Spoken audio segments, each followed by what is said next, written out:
Now don't be that tourist. You gotta blend in with the locals. I'm gonna show you how. Hi, my name is Heidi. I take you on epic travel experiences, sharing tips and insights along the way.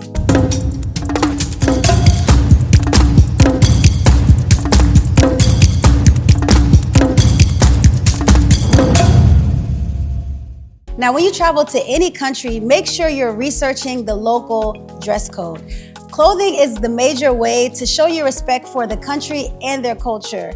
Now, there are countries where, modesty is expected. And there are other countries where you could dress very casually. Beachwear is accepted pretty much anywhere, but you gotta know which is which. For example, Middle Eastern countries, especially if you're a woman, you need to do research before going to those countries because it's not advisable to show your shoulders, show your knees.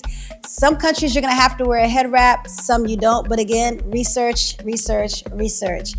Now, places like Senegal, where I'm from, on Fridays, people mostly wear traditional outfits, so that's a good way to kind of blend in with the locals, buy you a nice African dress and wear it just with everyone else.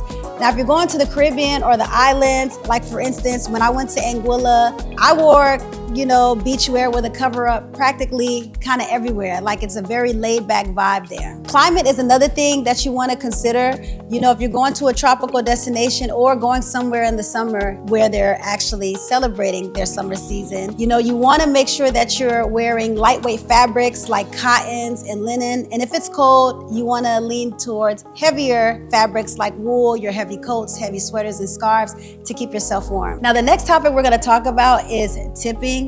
Places like Asia, tipping is not expected, and you got to be very careful because in these countries, tipping could come off offensive. In places like the US, Canada, and Mexico, if anybody lives in the US, if you don't give them 15 or 20% of the bill, whether you're at a restaurant, getting your nails done, getting your hair done, that's kind of rude in their eyes. And in Europe, tipping is not expected there either. You could even do something like round up the bill. Where I'm from in Senegal, tipping is greatly appreciated. However, if you don't tip, it's not really looked at as, something bad. So if you tip, cool. If you don't, cool. All right, so this next topic is a little interesting because we're about to talk about the volume of your voices.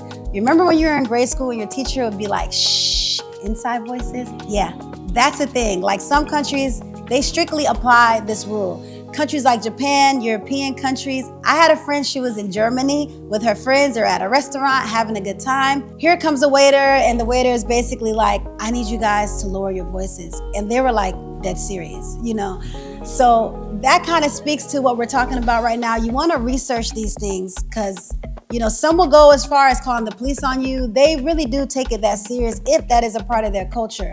But then again, you have countries like South American countries, African countries, where you could be yourself, you could be loud, you could be passionate. I feel like that has a lot to do with like the soccer culture there.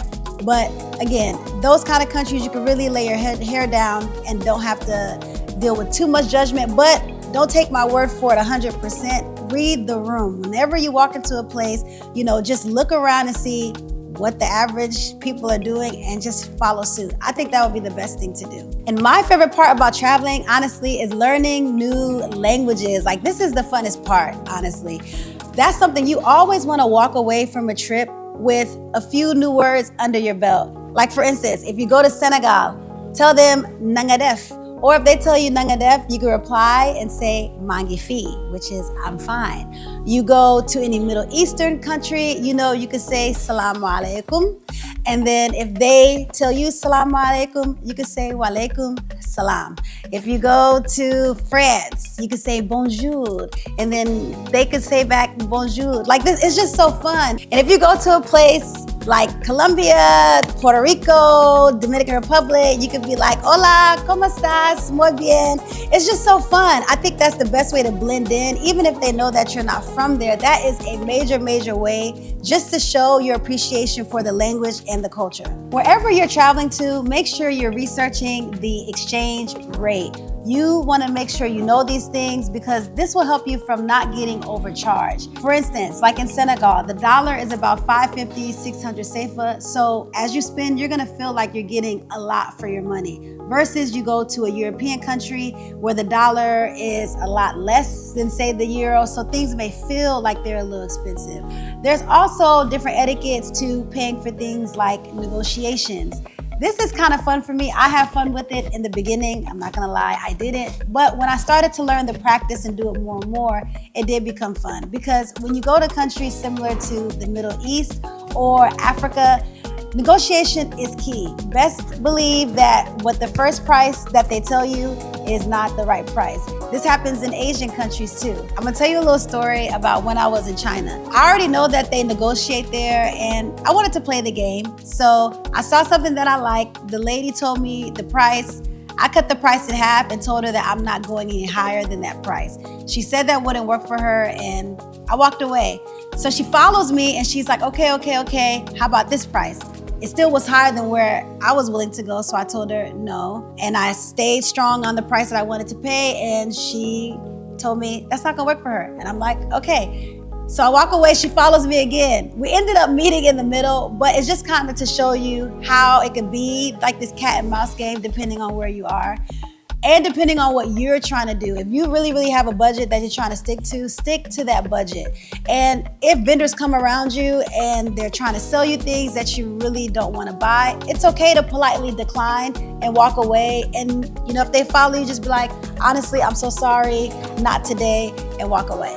It's very important to know what the religious practices are wherever you're traveling to. For instance, in Muslim countries, Friday is a holy day, so you'll find that during prayer time, stores may be closed. For instance, in Senegal, taxi drivers are even pulled over to the side of the road for prayer time. The country literally shuts down. So those are things that's really good for you to keep in mind. Be very mindful of taking photos and videos of the locals. I know that, when you're traveling, it's a very exciting thing to see. These are memories that you want to take with you, but please ask for people's permissions before taking pictures of them. I've personally experienced this. I was in a market in Ghana. I was in the car at the time. And as I was driving by, I just wanted footage of me driving by the market, on Instagram. When I tell you that as soon as I popped my phone out of the window, in unison, all of them were like, no, stop what you're doing. Like they were extremely offended. I don't want that to happen to you. So just make sure you're very polite and respectful when taking videos and photos of people. I do speak about this more in my ebook, Epic Escapes. It's a 5-step guide to unforgettable travels. If you would like a copy, please comment guide in the comment section. Now that's all I have today. You're one step closer to becoming a world traveler. If you found this information helpful, please hit the like and subscribe button and I'll see you soon. Safe travels.